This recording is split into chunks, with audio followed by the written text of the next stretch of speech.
Tout a démarré en 89 avec la naissance donc, de mon premier enfant. Je cherchais absolument un moyen pour marquer cette naissance, quelque chose qui symboliserait en fait cet événement. En fait, j'étais parti en recherche d'une vierge à l'enfant. Voilà, le premier contact avec l'art, ça a été celui-ci. À la naissance de mon deuxième enfant, Benjamin, l'idée a été la même. Et suite à ce deuxième achat, tout de suite, j'ai senti que je n'allais pas au bout de la démarche. Donc là, je me suis dit, malgré toute la maladresse que tu pourras avoir, fais-le toi-même.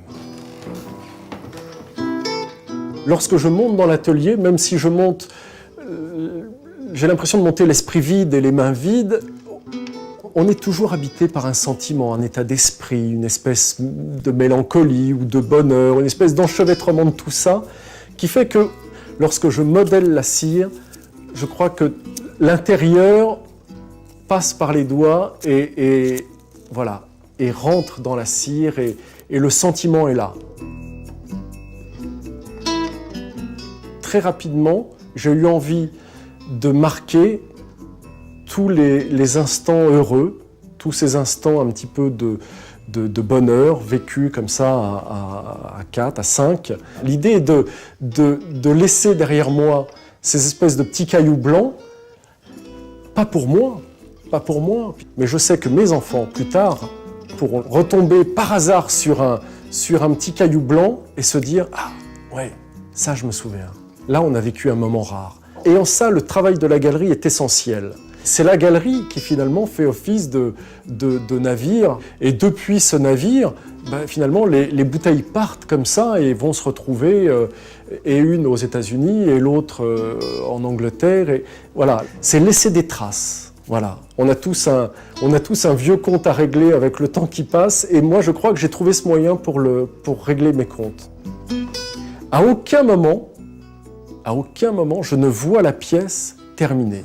C'est bien que je vais à la fonderie avec mes cires, je les donne au fondeur, donc qui va effectivement les prendre et les mettre dans une espèce de carcan de plâtre où elles vont être mises dans un four, tout ça va être porté à très haute température, on va ressortir les cylindres, on va couler le bronze en fusion, et à ce moment-là, je n'ai toujours pas vu la pièce terminée. Et ça, je tiens absolument à garder ce moment privilégié et à ne pas connaître le sexe de l'enfant. Voilà, j'aime garder cette magie. Quoi de plus éternel que le bronze? J'ai vraiment ce temps qui passe et qui me travaille énormément. La peur permanente que ces instants précieux s'évaporent, je crois que je n'aurais pas pu passer par autre chose que par du bronze. Du plâtre, du bois, tout ça, y a de l'éphémère derrière tout ça. Tout est là? Oui, tout est là. Écoute, impeccable, hein. Tout est bienvenu. Pas de bulle, pas de bavure. Pas de bulle, impeccable. Très bien, Jean-Marc.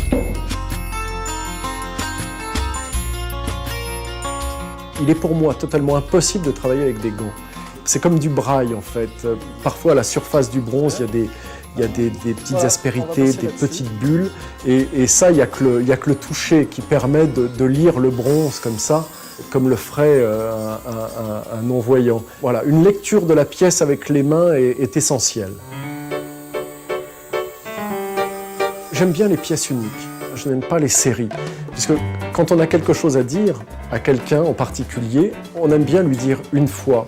Et lorsqu'on dit quelque chose, et forcément il y a des maladresses, on a des maladresses quand on s'exprime, lorsqu'on est troublé ou mélancolique, ou lorsqu'on est porté par un sentiment, on est forcément maladroit. Dire les choses une fois, quitte à ce que les choses soient dites de façon maladroite, mais ne les dire qu'une fois. Pour moi, la sculpture est vraiment une façon de dire aux gens que j'aime, voilà, on vit quelque chose de précieux. J'ai trouvé que ce moyen pour régler mes comptes avec le temps qui passe et pour dire aux gens qui m'entourent que je les aime.